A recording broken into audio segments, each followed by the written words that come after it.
Nobody imagined that the man who defied presidents, financed guerrillas, and proclaimed himself leader of the peoples would end up dragged through the dust, pleading among rusty pipes. Muammar Gaddafi was not just a dictator. He was an architect of fear, a manufacturer of myths, a tyrant who turned a country into the stage of his own delirium. For more than 40 years, he ruled Libya as if it were his property between eternal speeches, televised executions, and a guard of armed women chosen for their virginity. He controlled oil, bodies, and even thought. But the world he built with iron and cult collapsed in a single day, under the hungry gaze of mobile phones and bullets without justice. How did he go from revolutionary leader to dictator repudiated by his people? What control mechanisms did he use to sustain his power? And why does his brutal death still haunt those who witnessed it? Birth of a dictator, the formation of Muammar Gaddafi. In the vast expanses of the Libyan desert, where the dunes extend until they are lost on the horizon, the man who would govern for 4 decades was born in 1942.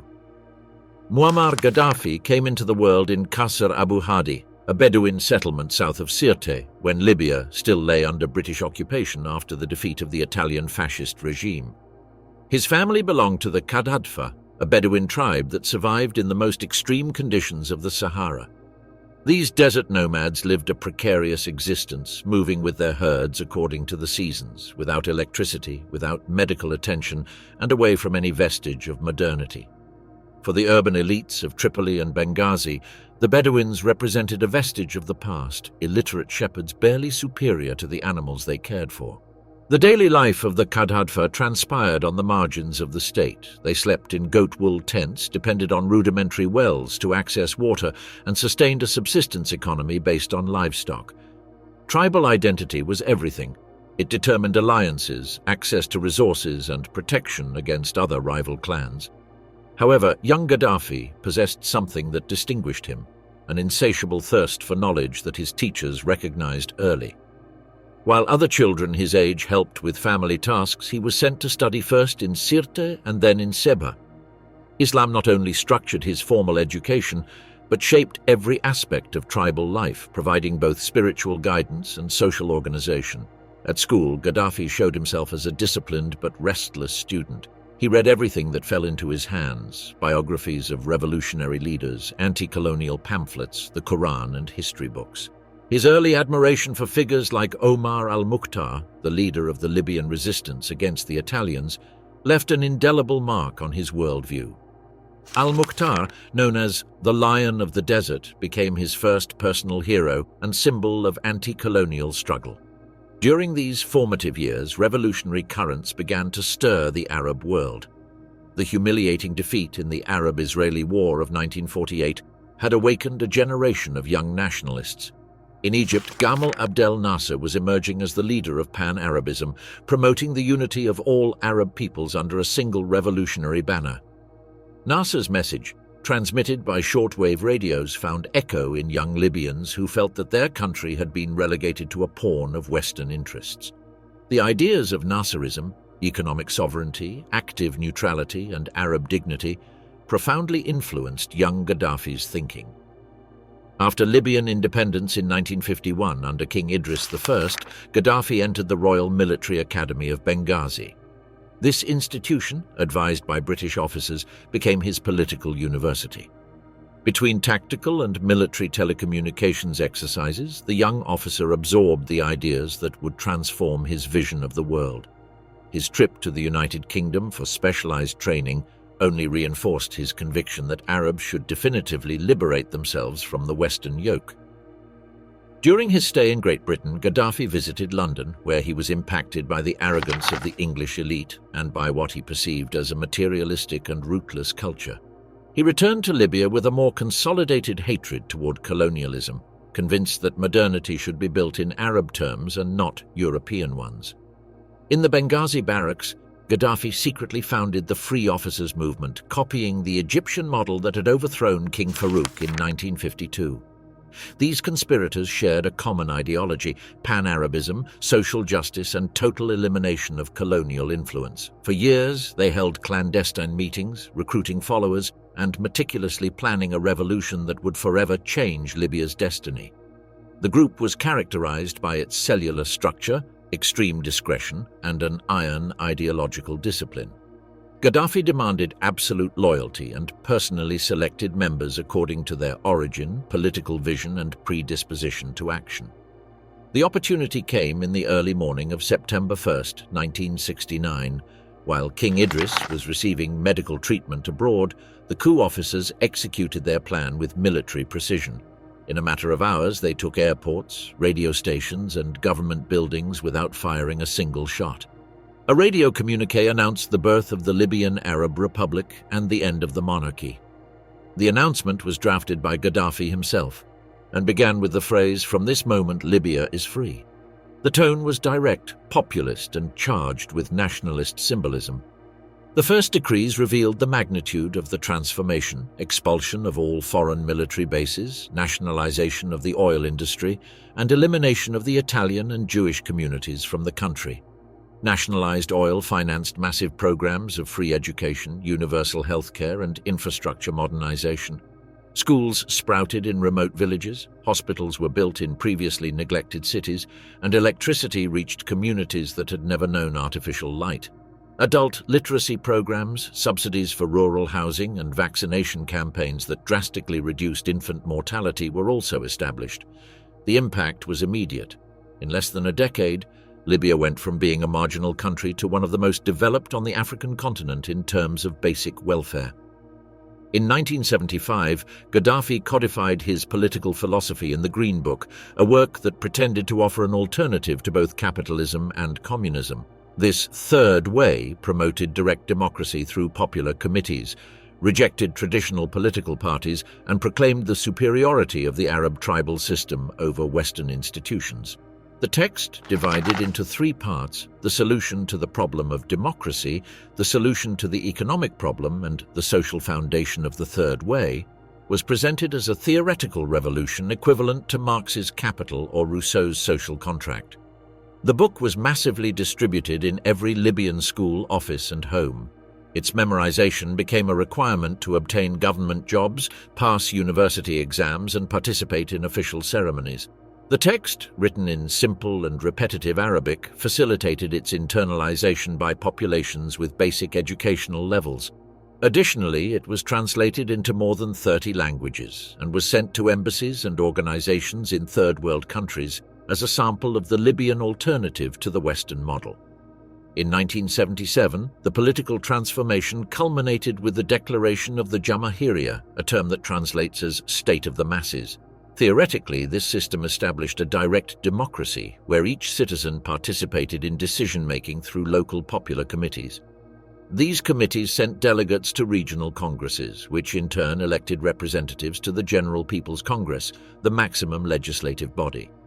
The Congress was presented as a direct expression of popular power, but in practice it was limited to ratifying decisions already made by Gaddafi's entourage. The leader attended sessions dressed in traditional robes, delivering long speeches that were applauded standing by hundreds of delegates. Reality differed dramatically from theory. While popular committees debated minor issues like school schedules and street repairs, crucial decisions about foreign policy, national budget, and internal security remained in the hands of Gaddafi's inner circle. The committees were watched by members of the revolutionary committees, a sort of political police in charge of ensuring that deliberations followed the Green Book guidelines. Any ideological deviation could be considered treason. The construction of the personality cult began from these early years. Gaddafi rejected traditional titles like president or prime minister, adopting instead denominations like brother guide of the revolution or leader of the people. Statues, portraits, and murals of the leader proliferated in every city and town. His speeches were transmitted entirely by radio and television, interrupting regular programming without prior notice. Schools were obligated to reproduce the speeches during class hours, and children had to recite excerpts from the Green Book in school assemblies. In state media, he could not be criticized even implicitly. Foreign press was carefully filtered before being distributed. However, along with these positive social changes, the mechanisms that would convert Libya into a police state were simultaneously being established. The first dissidents began to disappear from the streets of Tripoli and Benghazi. University students who questioned aspects of the Green Book were arrested for counter-revolutionary activities. Intellectuals who maintained contacts with the West faced intimidating interrogations. Surveillance extended to the domestic level. Neighbors spied on neighbors, teachers denounced students, and family members feared to speak openly even in their own homes. Libya was becoming, slowly but systematically, a country where silence was the only guarantee of survival. The Bedouin of the desert had learned to exercise absolute power, and soon the world would know the consequences of that transformation. Republic of Fear: How Gaddafi Turned Surveillance into Religion. The construction of the Libyan repressive apparatus was not accidental. From the first years of the regime, Gaddafi understood that maintaining power required something more than social programs and revolutionary rhetoric. He needed a system that would eliminate any possibility of dissidence and that would turn fear into the dominant emotion of his citizens. The Mukhabarat became the backbone of this system of terror. Directed by Abdullah Senussi, Gaddafi's brother-in-law, these intelligence services developed a surveillance network that surpassed in sophistication many police states of the Cold War. Its tentacles extended from universities to mosques, from hospitals to state enterprises. Senussi, nicknamed the Architect of Terror, consolidated a pyramidal structure that responded exclusively to the leader. His family closeness with Gaddafi guaranteed absolute loyalty. Under his command, the Mukhabarat not only spied on potential opponents, but also elaborated black lists that were updated weekly. Any suspicion was enough to enter them. The structure was divided into specialized departments: urban surveillance, communications interception, student infiltration, and detention operations. Agents meticulously documented movements of suspicious citizens, recorded conversations, and compiled dossiers on families, jobs, and personal habits. Any expression of discontent could trigger an investigation. The Mukhabarat reports arrived directly to Gaddafi's circle. Even small infractions were analyzed: jokes in cafeterias, indirect criticisms in poems, foreign books found without authorization. No corner of daily life was free from state scrutiny. The revolutionary committees expanded this control to the neighborhood level. Created in 1977 as supposed organs of citizen participation, they actually functioned as a parapolice network that watched every neighborhood, every school, and every workplace. Their members organized public sessions of self-criticism, where individuals were forced to confess imaginary political errors. The sessions were transmitted by radio and television, turning humiliation into national spectacle. On many occasions, the confessions were read by members of the accused's own family, forced to publicly denounce their loved ones so as not to fall into disgrace themselves. These acts not only served to punish, but also to disintegrate bonds of interpersonal trust and emotionally isolate the population. Once arrested, victims disappeared in detention centers like Abu Salim prison in Tripoli or clandestine facilities operated by security forces. The methods employed included falanga, beatings on soles of feet, electric shocks on genitals and extremities, mock executions, and systematic sexual violence. These practices were revealed by dozens of ex-detainees after the fall of the regime in 2011, with corresponding forensic evidence documented by Human Rights Watch. The testimonies coincide in the use of cells without light, torture with ice water, sleep deprivation, and forced feeding with excrement. Many political prisoners spent weeks tied in painful positions, and some were used as specimens to train new interrogators. The revolutionary judicial system eliminated any pretension of due process. Revolutionary tribunals judged dissidents without allowing legal representation. The accused faced vague and impossible to refute charges: economic saboteur, agent of imperialism, or traitor to the revolution. Confessions were extracted under coercion, with victims who admitted fantastic crimes to stop torture. The trials were conducted in record time. They often lasted less than 10 minutes. The verdicts were dictated by military judges without legal training, chosen for their ideological fervor.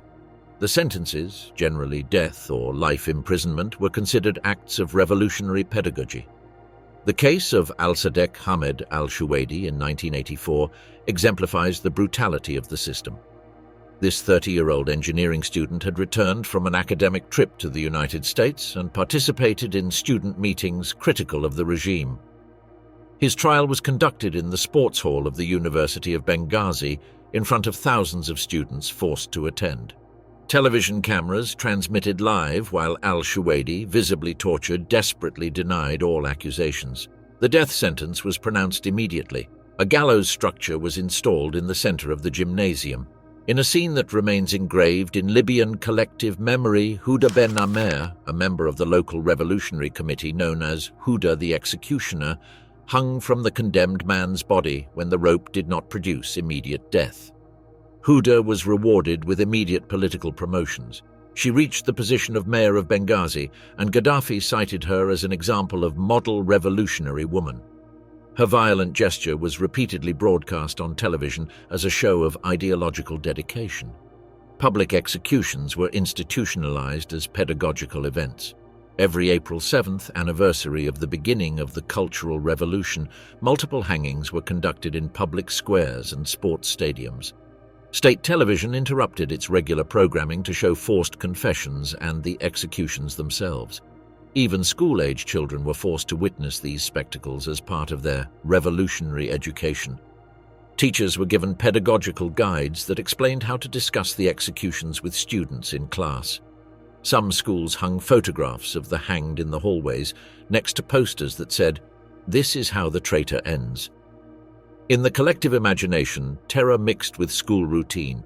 The Abu Salim prison massacre in June 1996 represents the pinnacle of this systematic repression. After an internal revolt provoked by cuts in food rations, the guards, backed by army units, executed more than 1,200 prisoners in a single day. The bodies were never returned to their families. The families who demanded information about the fate of their loved ones were persecuted and, in many cases, also disappeared. For years, the regime denied the existence of this massacre. Only after Gaddafi's fall in 2011 did documents, recordings, and human remains begin to appear that confirmed the facts. Some bodies were found in mass graves sealed with cement in abandoned military installations. International organizations estimate that more than 10,000 people were executed or disappeared between 1973 and 2011, not counting the victims of internal military operations. For a country with less than 6 million inhabitants, these figures represent a devastating proportion of the population. The impact was profound. Entire generations grew up in a climate of forced silence. In many families, one or more members had been arrested without explanation. Speaking about the subject was equivalent to exposing oneself. Even today, many Libyans ignore the whereabouts of brothers, fathers, or children who disappeared during the Gaddafi era. Covert war the Libyan regime as a global weapon. While building his internal repressive apparatus, Gaddafi simultaneously projected Libyan violence beyond his borders. From the early 70s, the Libyan regime became the most systematic sponsor of international terrorism, transforming Sahara oil into a source of financing for armed groups on 3 continents. This policy was not improvised nor marginal. It was inscribed in the ideological vision of the Green Book and in official speeches, where armed struggle was exalted as a legitimate tool against global capitalist oppression. Gaddafi saw in every guerrilla, in every insurgent cell, an extension of his revolution. The ideology that justified this support was coherent with Gaddafi's revolutionary vision. Everything that weakened Western imperialist powers served the cause of global liberation. Libya not only provided money, it offered military training, false documents, sophisticated weapons, and safe refuge for the world's most wanted terrorists. Through its Department of Revolutionary Foreign Relations, Libya channeled logistical support to movements considered brothers in struggle. This department operated parallel to the Ministry of Foreign Affairs, and its budget was secret, controlled directly by the leader's office. Training camps sprouted in the Libyan desert expanses, protected by the regular army and operated by guerrilla warfare specialists. These complexes taught explosive manufacturing, sabotage techniques, light weapons handling, and urban infiltration methods. The facilities were hidden among military bases, air exclusion zones, and perimeters guarded by loyal soldiers. Palestinian, Vietnamese, and Syrian instructors collaborated in the training. The sessions included nocturnal simulations, improvised explosive practices, and countervigilance teaching. The Palestine Liberation Organization received the most substantial support. The Irish Republican Army found a generous benefactor in Libya. Between 1972 and 1987, regular shipments of Libyan weapons arrived at Irish coasts. The most significant shipment was intercepted by French authorities in 1987. The MV Exund ship was transporting more than 120 tons of military armament, including surface-to-air missiles and enough explosives to maintain the IRA campaign for decades.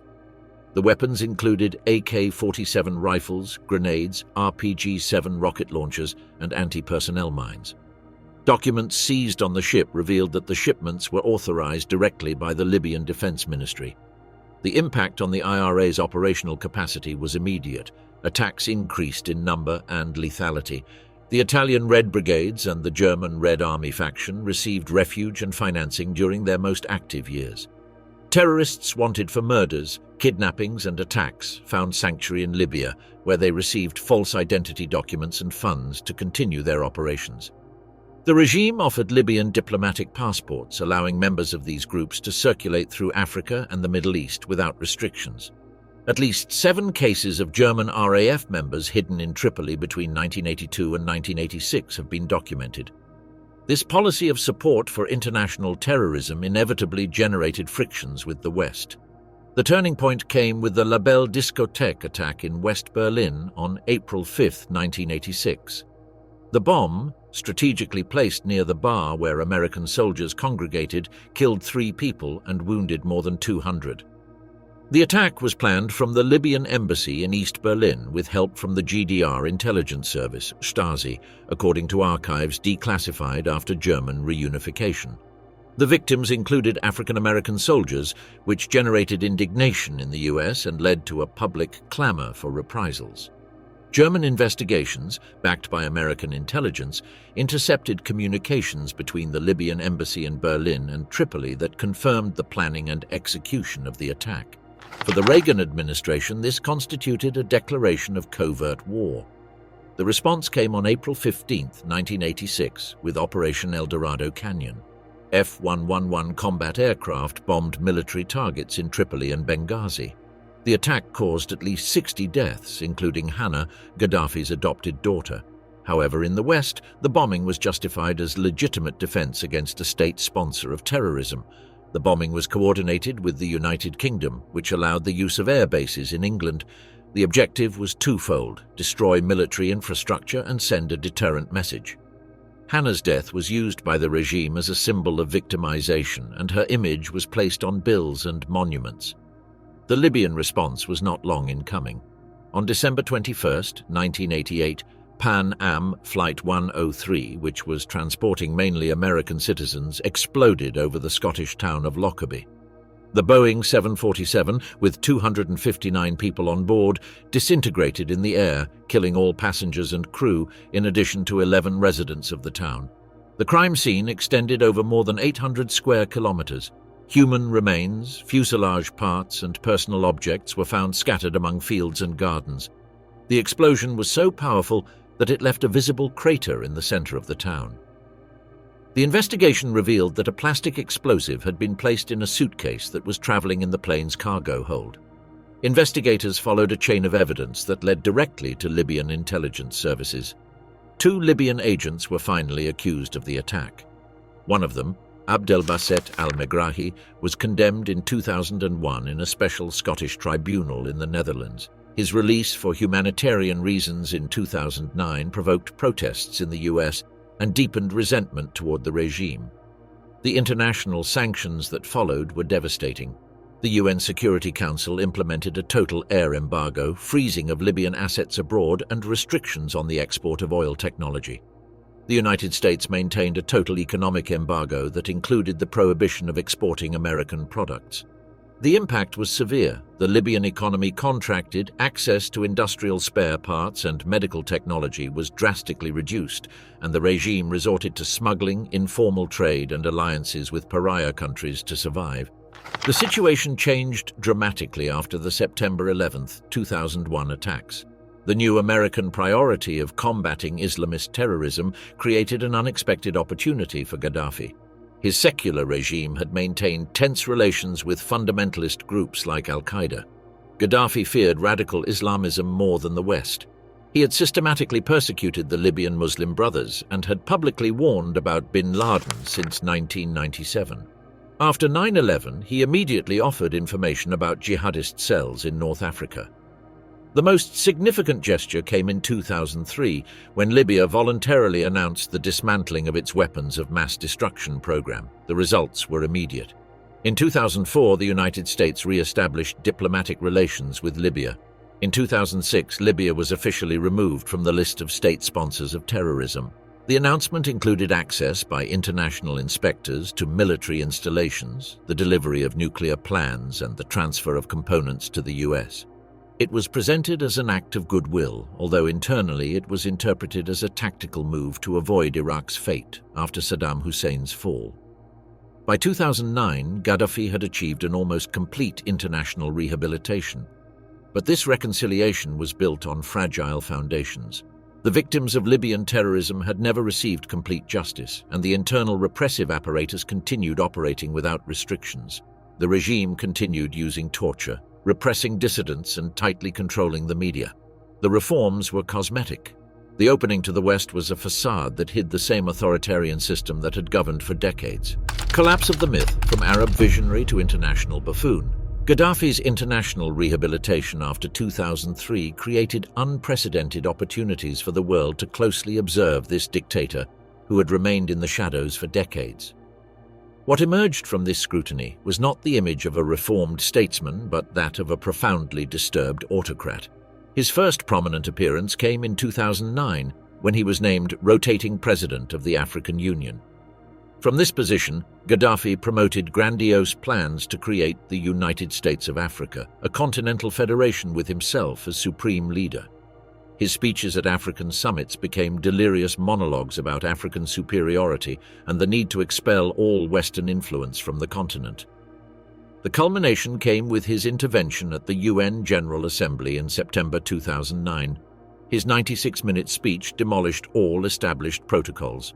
He accused the Security Council of being an instrument of Western oppression, demanded massive reparations for African colonialism, and proposed moving UN headquarters outside the United States.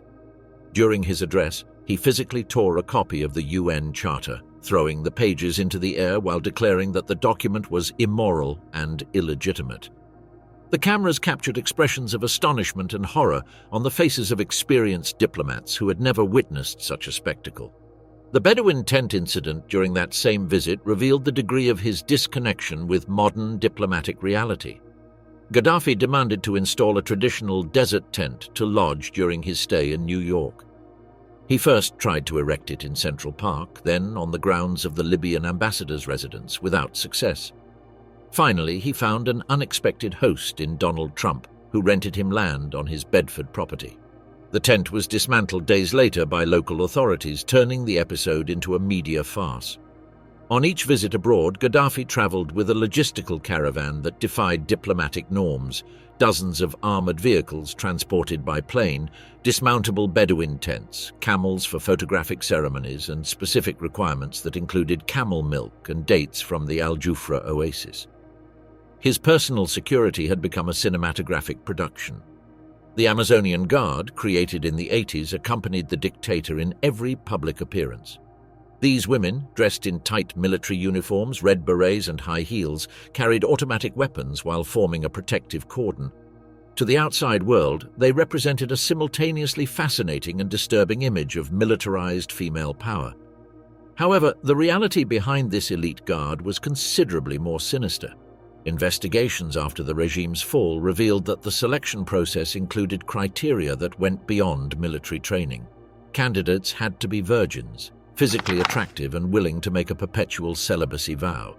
Testimonies collected by Human Rights Watch after 2011 painted a devastating picture of systematic abuse. Former Guard members described how Gaddafi used his position to commit sexual assaults, often justified as loyalty tests.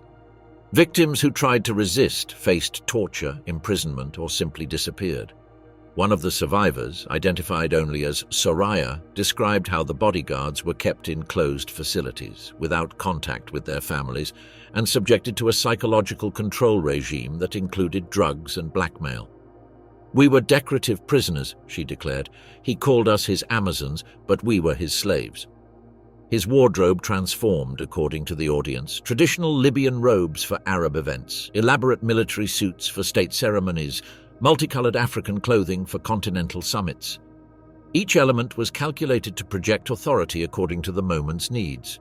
In international conferences, his speeches became unpredictable spectacles. He ignored simultaneous translations, interrupted other speakers, exhibited graphics that contradicted the topic under discussion, and invoked obscure historical references that confused experienced diplomats. Gaddafi's relationship with Western leaders during this period revealed the transactional nature of modern diplomacy. Silvio Berlusconi developed a particularly close relationship with the Libyan dictator, signing multi-million-dollar energy contracts while ignoring the regime's human rights record. Nicolas Sarkozy received Gaddafi at the Élysée Palace in 2007, a visit that generated massive protests but resulted in cooperation agreements valued at billions of euros. Tony Blair also cultivated ties with Gaddafi during his last years as British Prime Minister. His visit to Tripoli in 2004 sealed Libya's diplomatic rehabilitation and opened the Libyan market to British oil companies. Blair defended these contacts as pragmatic diplomacy. The propagandistic construction of the Guide of the Revolution had reached grotesque levels.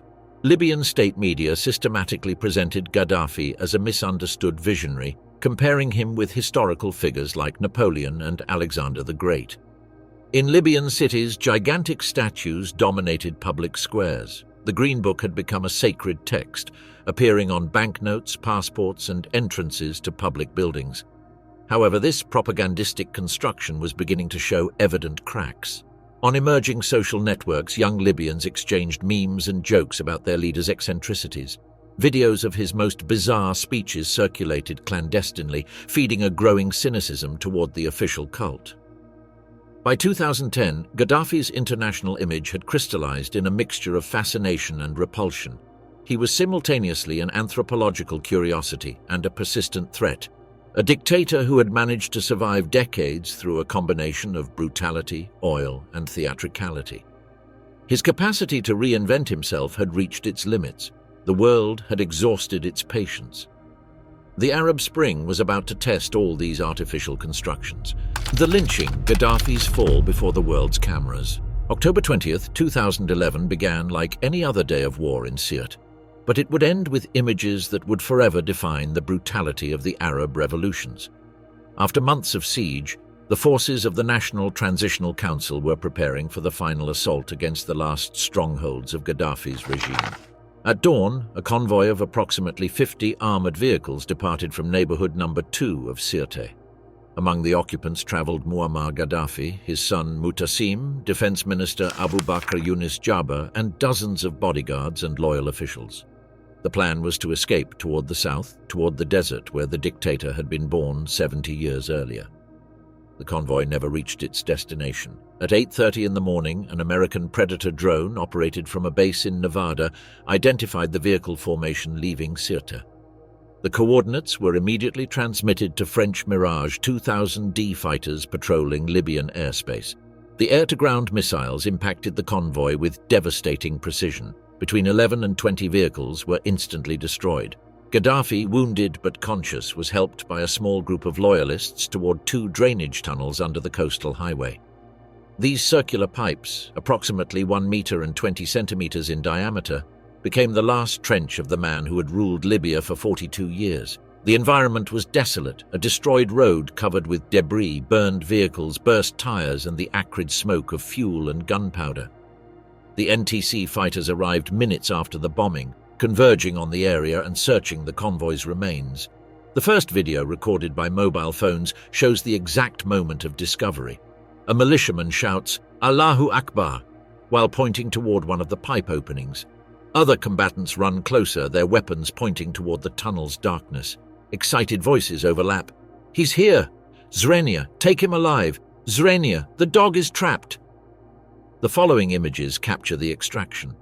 Gaddafi is dragged from inside the tube by multiple hands that grab his clothes, hair, and extremities.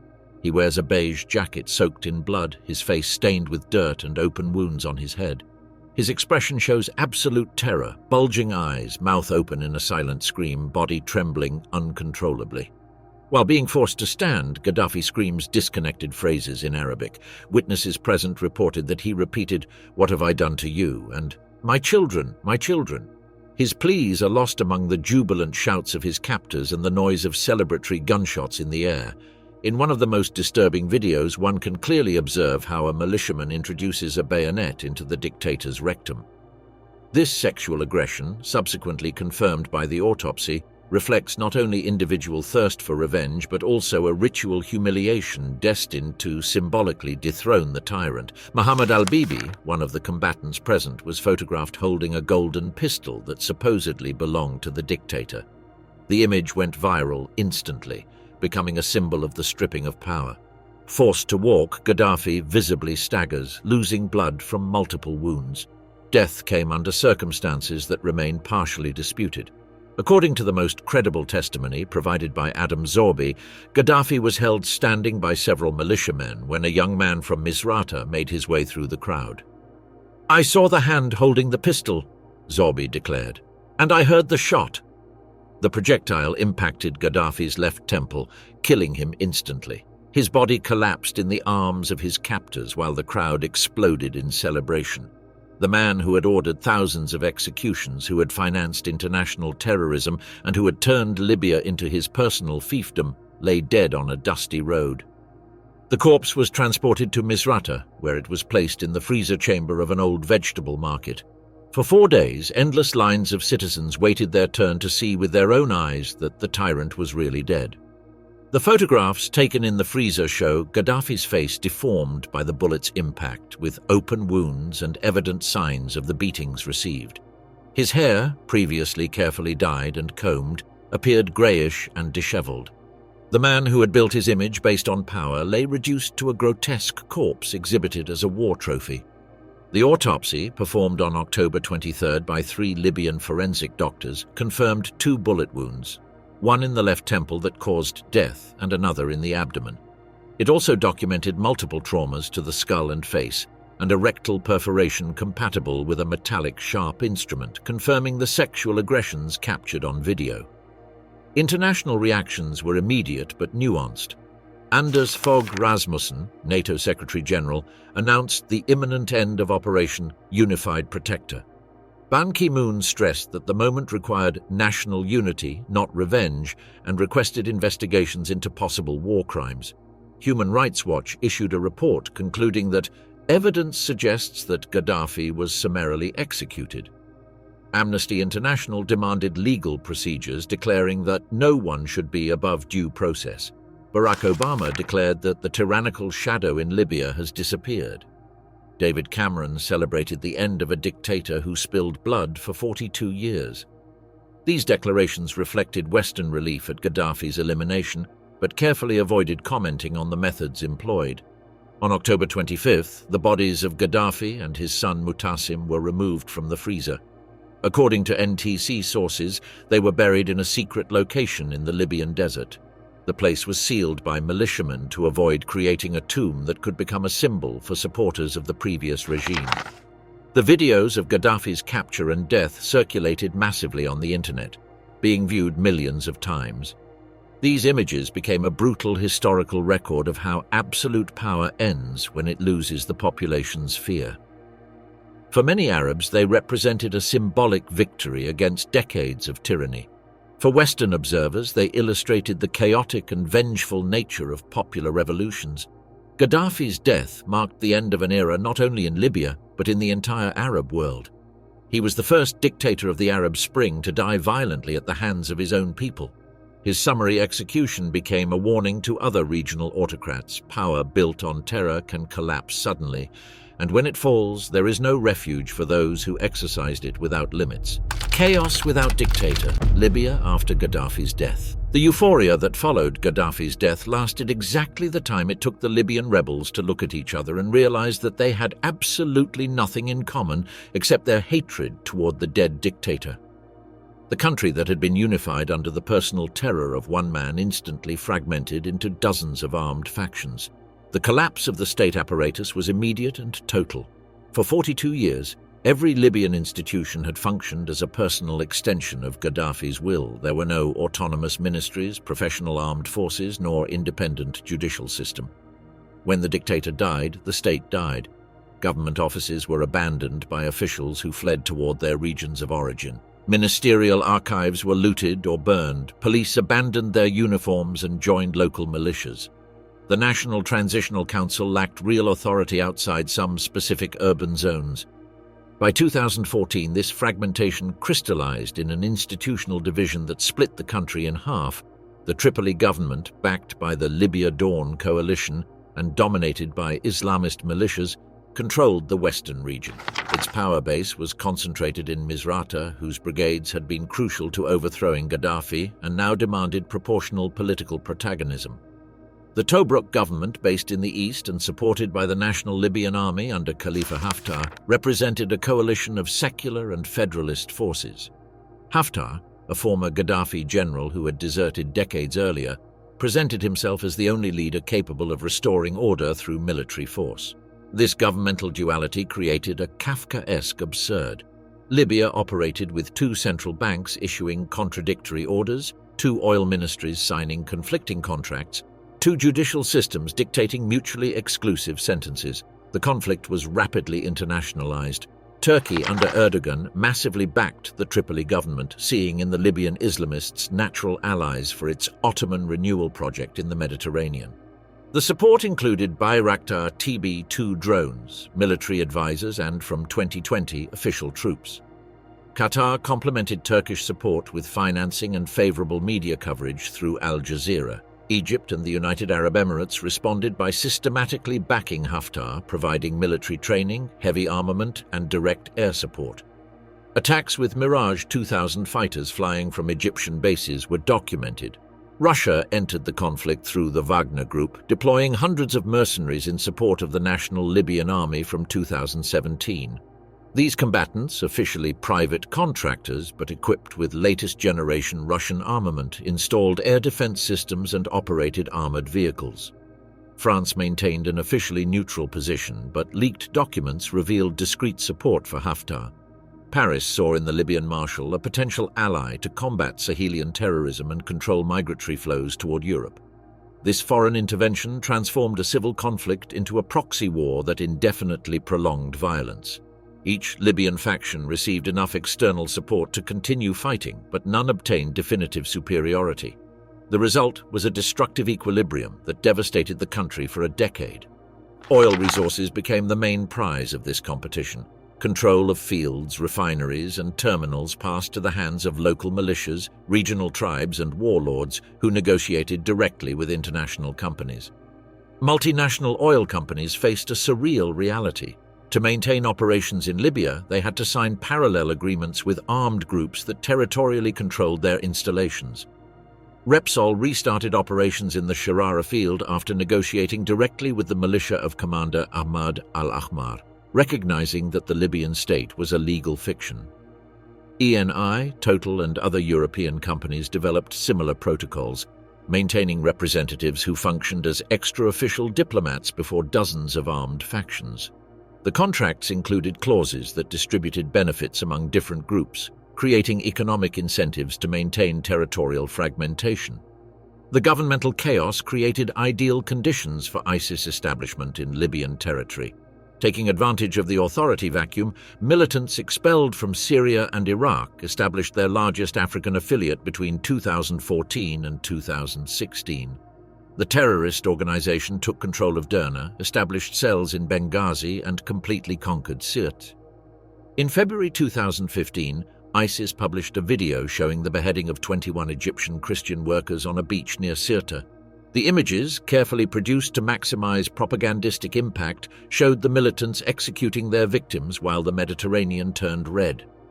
The most lethal suicide attack occurred at the Zliten Police Training Center in January 2016, where more than 60 recruits died when a truck bomb exploded during a graduation ceremony. The response came in May 2016, when the Government of National Unity launched Operation Bunyan al-Marsu with American air support. More than 400 precision bombings facilitated the advance toward Sirte. The final battle lasted 7 months, resulting in the death of more than 2,000 ISIS combatants. Meanwhile, the UN desperately tried to mediate between factions. The Libyan political agreement, signed in Skirat, Morocco in December 2015, established the Government of National Accord under Fayez al-Sarraj. However, this internationally recognized government never achieved effective authority outside some areas of Tripoli. The elections scheduled for December 2021 were indefinitely suspended due to fundamental constitutional disagreements. Each faction preferred the status quo of fragmentation, which guaranteed them territorial control and resources, rather than risk these benefits in a democratic process. The human figures of the post-Gaddafi collapse are devastating. According to UNHCR, more than 435,000 people were internally displaced between 2011 and 2021. Between 2014 and 2020, more than 5,700 people died in direct combat. The country's infrastructure systematically disintegrated. At least 30 hospitals were damaged or destroyed. 65 schools became unusable and 20 water treatment plants were sabotaged. The national electrical system collapsed, with entire cities experiencing power cuts of up to 18 hours daily. The Derna disaster in September 2023 dramatically illustrated the consequences of this state collapse.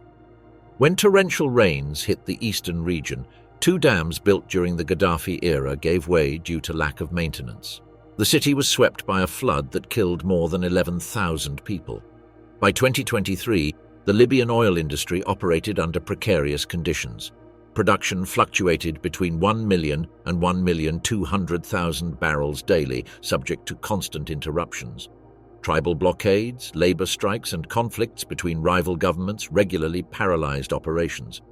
This situation created a perverse political economy where oil, instead of financing national reconstruction, fed fragmentation. Each armed group with capacity to interrupt production automatically became a relevant political actor. According to the UN Office for the Coordination of Humanitarian Affairs, 1,300,000 people needed direct humanitarian assistance in 2023. Only 32% of requests were financed, reflecting both donor fatigue and the difficulty of operating without recognized state authority. Sub-Saharan migration turned Libya into the main route toward Europe, but also into a death trap for hundreds of thousands of Africans. Without effective state authorities, trafficker networks operated with impunity, establishing centers where migrants were tortured, raped, and sold as slaves. Videos of slave markets circulated on social networks in 2017, generating international indignation but no effective response. The regional consequences of the Libyan collapse extended far beyond national borders. Weapons from Gaddafi's arsenal circulated throughout the Sahel, fueling conflicts in Mali, Niger, and Burkina Faso. Jihadist groups used Libyan territory as a logistical base. Criminal networks established smuggling routes connecting the Mediterranean with sub-Saharan Africa.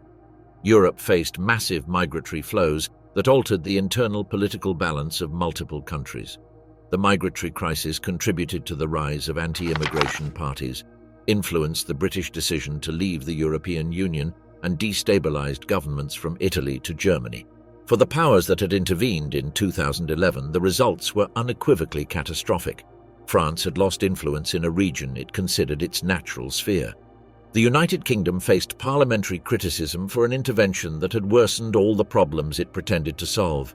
The United States had completely withdrawn, leaving a vacuum filled by less scrupulous regional powers. In the streets of Tripoli, Benghazi, and Misrata, daily conversations revealed a growing nostalgia for the stability of the Gaddafi era. Elderly people who had celebrated the dictator's death now publicly remembered the days when they could walk through their neighborhoods without fear of kidnappings, when hospitals had medicines, when schools functioned regularly. This nostalgia did not reflect amnesia about the crimes of the previous regime, but desperation about the total absence of order in the present. The generation that had made the revolution faced the bitter reality that overthrowing a tyrant does not automatically guarantee freedom, democracy, or prosperity. Young Libyans who had risked their lives to overthrow Gaddafi emigrated massively toward Europe, turning revolutionaries into refugees. Many confessed in interviews that, had they known the consequences, they would never have participated in the revolt. By the end of 2023, Libya remained as an open wound in the heart of the Mediterranean. A country that had financed international terrorism for decades had become a victim of its own disintegration. The man who had promised to unite Africa under his leadership had bequeathed a fragmented territory incapable of governing itself. The story of Muammar Gaddafi ended in a Sirte sewer, but its consequences continued reverberating more than a decade after his death. His regime had been so successful in destroying independent institutions that its collapse left nothing on which to build an alternative.